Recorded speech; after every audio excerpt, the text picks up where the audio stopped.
Hoje nós vamos falar sobre o surgimento do pentecostalismo no mundo e no Brasil. E como surgiu o pentecostalismo, ou o movimento pentecostal hoje, traça a sua origem a um colégio bíblico, que é uma espécie de faculdade bíblica, chamado Colégio Bíblico de Betel, na cidade de Topeka, no estado do Kansas, nos Estados Unidos.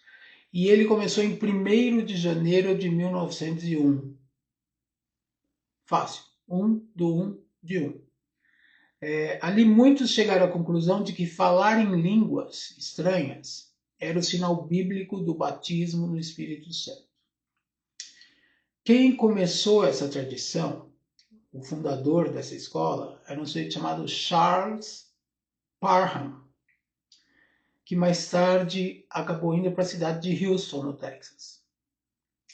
E apesar de que no começo do século, o sul dos Estados Unidos, eminentemente, eram segregados, ou seja, os negros não se misturavam com os brancos, um sujeito negro chamado William Seymour conseguiu autorização para assistir aulas bíblicas nesse colégio Betel.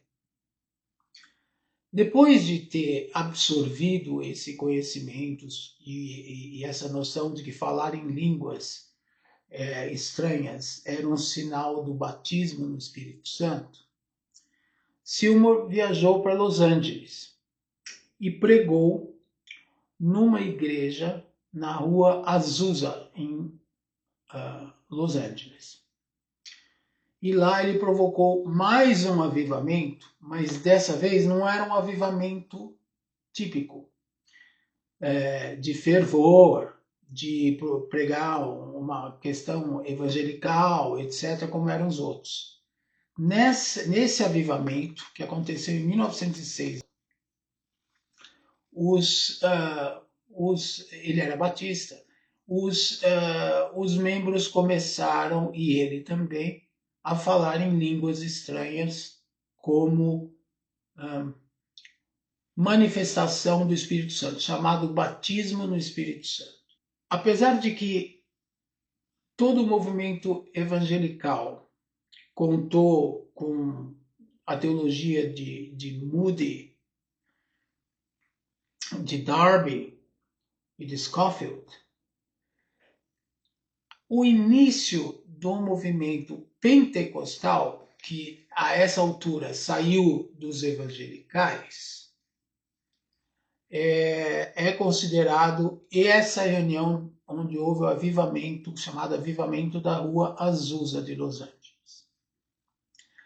Deve-se dizer que, ao contrário das outras igrejas existentes na época, as mulheres tiveram uma grande participação nesse movimento dessas igrejas.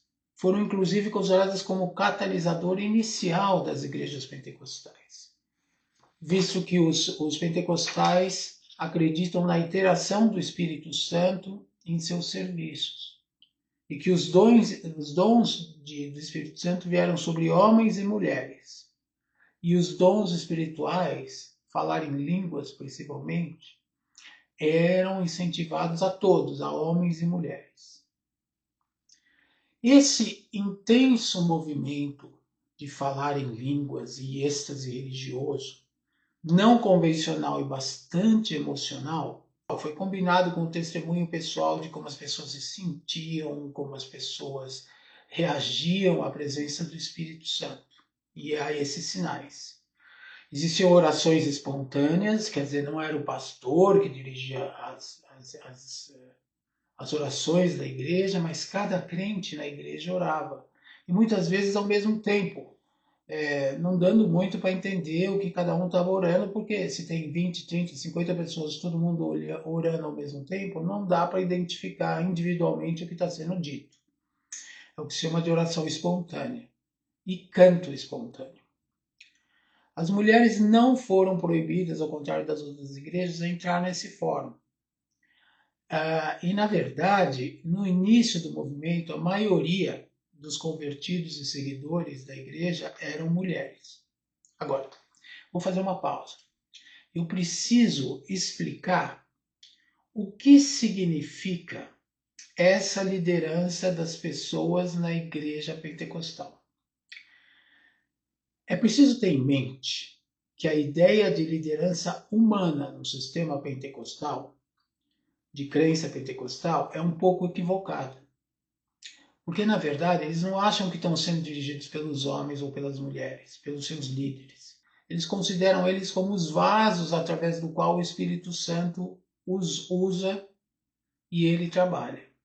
Ou seja, quando um líder está falando, ou profetizando, ou pregando, ou falando em línguas, é o Espírito Santo que está falando, não é o líder com a sua vontade somente própria. É como se fosse um transe, na verdade. O grande problema é que os protestantes não evangelicais, e mesmo os evangelicais que não são pentecostais, não acreditam na explicitação dos dons do Espírito Santo nos dias de hoje, não desconfiam dessa atitude das pessoas e porque não se pode ter certeza que é realmente o Espírito Santo, para eles, que é realmente o Espírito Santo que está se manifestando e não a pessoa em si. Então aqui começa o primeiro problema, que as igrejas, ainda que evangelicais, mas não pentecostais, que não aceitam dom de línguas, etc., desconfiam de que seja realmente o Espírito Santo que está mandando a mensagem. Ainda hoje, existem igrejas pentecostais no Brasil, algumas um pouco mais liberais em termos de usos e costumes, mas algumas bem clássicas, como, por exemplo, a Congregação Cristã do Brasil. Eles mantêm um entendimento estrito do princípio de santidade de vida, aquele movimento holiness, que a gente falou, movimento de santidade. Não se pode ver TV, não se pode cortar o cabelo, não se pode maquiar, mulheres não podem maquiar, se tem que usar véu na igreja. Então, algumas dessas coisas, dessas exigências são feitas em algumas igrejas e outras não, mas ainda existe bastante desse tipo de comportamento mais ascético e conservador nas igrejas pentecostais no Brasil. Por causa dessa presença do Espírito Santo e no começo não ter uma unidade doutrinária, muitos pequenos grupos independentes, não conectados com as igrejas pentecostais clássicas, se desenvolveram. Muitas vezes, um líder carismático, uma pessoa que é seguida, que ajuda as pessoas a conquistar ou expressar esses dons do Espírito Santo, são líderes, estão surgindo todo dia. E igrejas pequenas não ligadas às grandes igrejas históricas, como, por exemplo, a Assembleia de Deus ou a Congregação Cristã do Brasil. Alguns desses grupos, inclusive, são considerados só carismáticos, não pentecostais, mas outros são considerados pentecostais. Normalmente, esses grupos são igrejas de uma pessoa bem carismática, no sentido secular da palavra, que arregimentou os seguidores e acabaram se separando das igrejas-mãe. Nós vemos várias igrejas e eles por aí, e eles aprenderam e usam muito televisão e rádio, meios de mídia de massa, para difundir sua mensagem. São os chamados teleevangelistas. Esses movimentos não raras vezes estão em desacordo com os pentecostais clássicos. Às vezes até adotam o mesmo nome, como Assembleia de Deus, é o nome da igreja clássica, e Assembleia de Deus Vitória em Cristo, que não tem nada a ver com as Assembleias de Deus, é muito mais uma igreja neopentecostal. Nós vamos falar dela na última exposição da série. E várias doutrinas e práticas são diferentes entre as igrejas clássicas e essas novas igrejas que estão surgindo. E os pentecostais clássicos, inclusive, procuram se distanciar deles. E também as suas organizações desses movimentos mais recentes. Os pentecostais, assim como os outros evangelicais, geralmente aderem às doutrinas da divina inspiração e da inerrância bíblica, ou seja, são bem literais, como a gente diz. Bom, bem literais quer dizer o quê? Eles são mais bíblicos? Não. Quer dizer que eles interpretam a Bíblia de uma maneira mais literal. E uma outra observação é que, normalmente, por observação própria, como teólogo, essas igrejas dão uma imensa importância, muitas vezes muito maior importância, ao Antigo Testamento, principalmente as igrejas neopentecostais, do que ao Novo Testamento. E o Novo Testamento é um novo acordo, um novo pacto, um novo testamento, um novo regime. E isso faz com que profetas e sacerdotes não sejam tão importantes ou sequer tenham a mínima importância se comparado com Cristo. Eu vou pôr um quadro aqui explicando mais ou menos isso, mas basicamente é o seguinte. No Velho Testamento, os homens levavam seus sacrifícios e suas orações para Deus através do sacerdote. E Deus mandava os mandamentos, as mensagens, as profecias para os homens através dos profetas. Então, era uma via de duas mãos. De baixo para cima, os sacerdotes comunicavam os homens com Deus. De cima para baixo, os profetas comunicavam a vontade de Deus para os homens. Mas isso, no Novo Testamento, deixou de existir, pelo menos para nós, protestantes históricos, e para católicos, e para ortodoxos e todos, porque Cristo diz Emanuel. Ele é o Emanuel, Deus conosco. Ora, se Deus está conosco, não é necessário uma intermediação, entre Deus e os homens, por sacerdotes ou por profetas. Então, o profetizar, ainda que pelo Espírito Santo, não pode se sobrepor para nós, protestantes históricos, e a maioria dos protestantes, à revelação bíblica. Nós acreditamos no cessacionismo. O que é isso? Que os dons espirituais de cura, de interpretação, de profecia, de línguas, cessaram quando fechou o cânon da Escritura. Ou seja, a partir do momento que a Bíblia estava pronta, não há mais necessidade e não acontece mais essas revelações através de profecias por profetas e sacerdotes, e a comunicação do homem para Deus do sacerdote, já que nós acreditamos que existe um sacerdócio universal dos crentes, ou seja, podemos nos dirigir direto a Deus através de Cristo. Óbvio que a Igreja Católica, a Igreja Ortodoxa até certo ponto, nela existe uma intermediação dos sacerdotes. Mas, na verdade, para nós, protestantes, não existe essa intermediação. Nós temos contato com Cristo direto.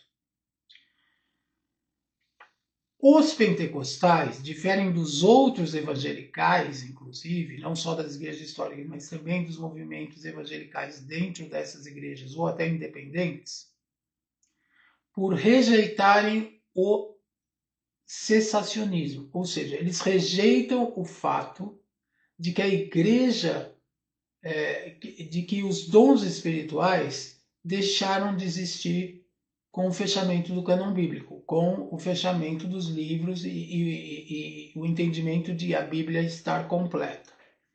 Eles acham que os dons espirituais, assim como falar em línguas, o dom de profecia, o dom de cura, não cessaram após o fechamento do cânon bíblico e ainda estão disponíveis para os cristãos modernos. Até aqui, nós falamos dos pentecostais como conceito, pentecostais no mundo, eminentemente nos Estados Unidos, mas também na Europa.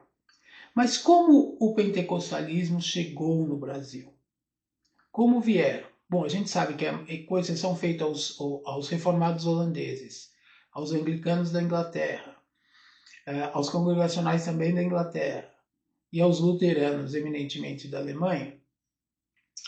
O resto veio através de missionários americanos, metodistas, batistas, etc. E não foi diferente, foi até um pouco diferente, nós vamos ver isso, mas não foi muito diferente no que relação aos pentecostais. São missionários que vieram dos Estados Unidos, com uma seguinte característica. As duas igrejas mães no pentecostalismo, ou seja, as igrejas principais, chamadas igrejas de primeira onda, ou seja, o primeiro movimento missionário para o Brasil, apesar de terem vindo dos Estados Unidos, é engraçado ou é curioso que não vieram através de americanos. A Congregação Cristã do Brasil foi a primeira igreja que veio para o Brasil, igreja pentecostal que veio para o Brasil, através de um missionário italiano chamado Luigi Francescon ou Luiz Franciscon, em junho de 1910. Era um missionário italiano, italo-americano, cofundador, entre outros, ele estava numa viagem missionária, das Assembleias Cristãs na Argentina, das Congregações Cristãs Pentecostais na Itália, da Assembleia de Deus na Itália. Ele veio originalmente da Igreja Presbiteriana, na verdade da Igreja Valdense, que nós já falamos dela no segundo programa dessa série, que era uma igreja protestante, que foi a primeira igreja protestante de um pré-reformador chamado Pedro Valdo, francês, mas a igreja se estabeleceu na Itália. Esse Louis Franciscon,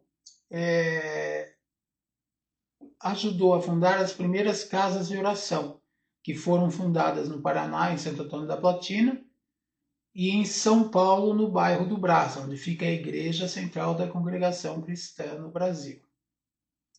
Em 2021, segundo o próprio relatório anual oficial da comunidade religiosa, estima-se que a Congregação Cristã no Brasil, com outros nomes, obviamente, esteja presente em 78 países. Imaginem, 100 anos, 78 países, 100 e poucos anos. A Congregação Cristã no Brasil figura entre as maiores denominações evangélicas no país, com 2.300.000 membros aproximadamente. Em 2019, as estatísticas da denominação da Congregação Cristã do Brasil indicavam a existência de mais de 20.000 templos espalhados pelas 5 regiões geográficas do Brasil. Majoritariamente, ela iniciou-se com italianos, ele era italiano. E até a década de 30, depois de 1930, a Congregação Cristã do Brasil ampliou a sua membresia, os seus membros, estendendo-se a outras etnias de outras origens que não só a italiana. Hoje, a Congregação Cristã do Brasil é considerada uma das igrejas fundadoras do pentecostalismo no Brasil. A segunda é a Assembleia de Deus, e a mais antiga foi fundada por missionários que vieram dos Estados Unidos em 1911 na cidade de Belém, no Pará. E os missionários, como eu disse, o da Congregação Cristã do Brasil era italiano e da Assembleia de Deus eram 2 suecos, Gunnar Wingren e Daniel Berg. Apesar de vir dos Estados Unidos, eles eram missionários suecos, oriundos da Igreja Batista na Suécia. A princípio, frequentaram a Igreja Batista e a que ambos pertenciam nos Estados Unidos. Esses 2 missionários introduziram na Igreja Batista deles a glossolalia.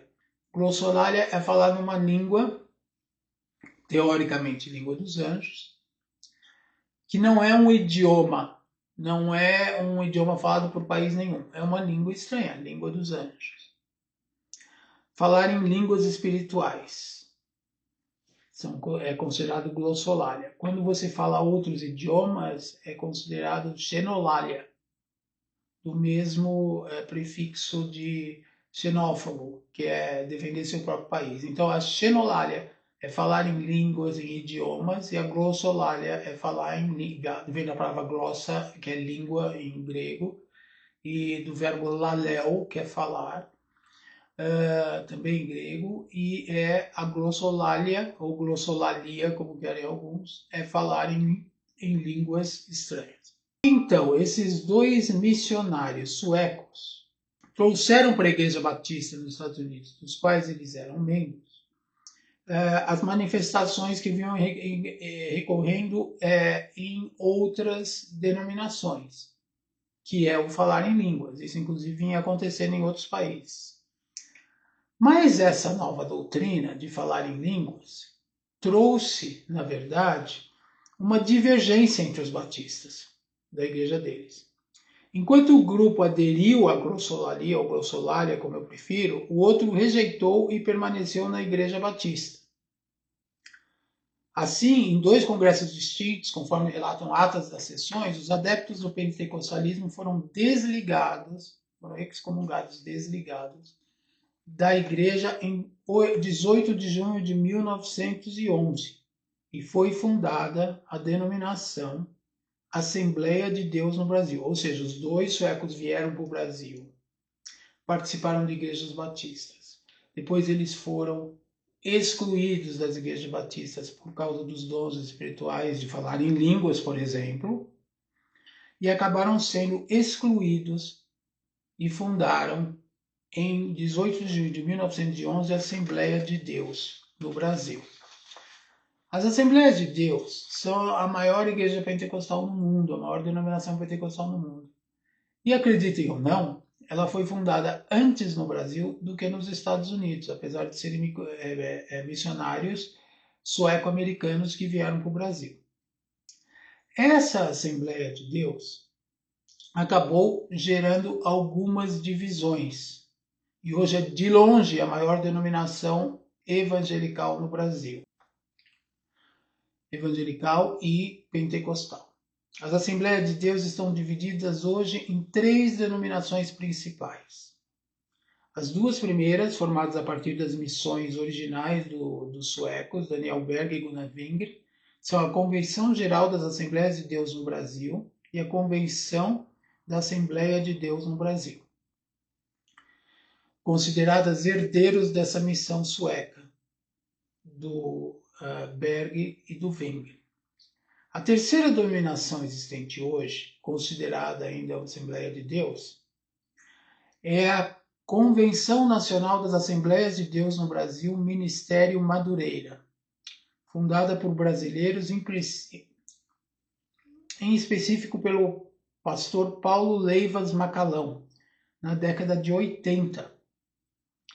As igrejas filiadas aos 2 grupos originais são chamados Assembleia de Deus Missão. E quando as Assembleias de Deus de Madureira são popularmente conhecidas como Assembleia de Deus Madureira. Existem ainda diversos outros grupos assembleanos que se desfiliaram ou nunca foram filiados a qualquer uma das 3 grandes convenções. E essas igrejas, esses outros grupos assembleanos que se desafiliaram ou nunca foram membros dessas 3 grandes convenções são, por exemplo, entre muitas, a Assembleia de Deus Vitória em Cristo, pastor Malafaia, a Assembleia de Deus Ipiranga e a Assembleia de Deus dos Últimos Dias. Isso quer dizer o seguinte: existem diversas denominações no Brasil que usam o termo Assembleia de Deus, mas que todo mundo aceita como sendo a Assembleia de Deus, ou os outros assembleianos aceitam como sendo uma Assembleia de Deus de verdade, são os 3 grupos. As Assembleias de Deus, as 2 vindas dos missionários suecos e a do pastor de Madureira, fundada pelo pastor Paulo Leivas Macalão. Eu espero que vocês tenham gostado, que tenha melhorado, como melhorou para mim ao preparar essa exposição, o conhecimento das igrejas pentecostais, especificamente das igrejas pentecostais de primeira onda, ou seja, Assembleias de Deus e Congregação Cristã no Brasil. Na próxima reunião, nós vamos concluir a série falando das igrejas pentecostais de segunda onda e igrejas pentecostais de terceira onda ou neopentecostais. E aí nós vamos ter um quadro geral de como quem são e de onde vieram todos os evangélicos pentecostais no Brasil. Eu agradeço e espero tê-los comigo na próxima sessão, que vai ser a última, concluindo a série de background histórico dos evangélicos, ou como eu prefiro, os evangelicais, no Brasil. Até lá!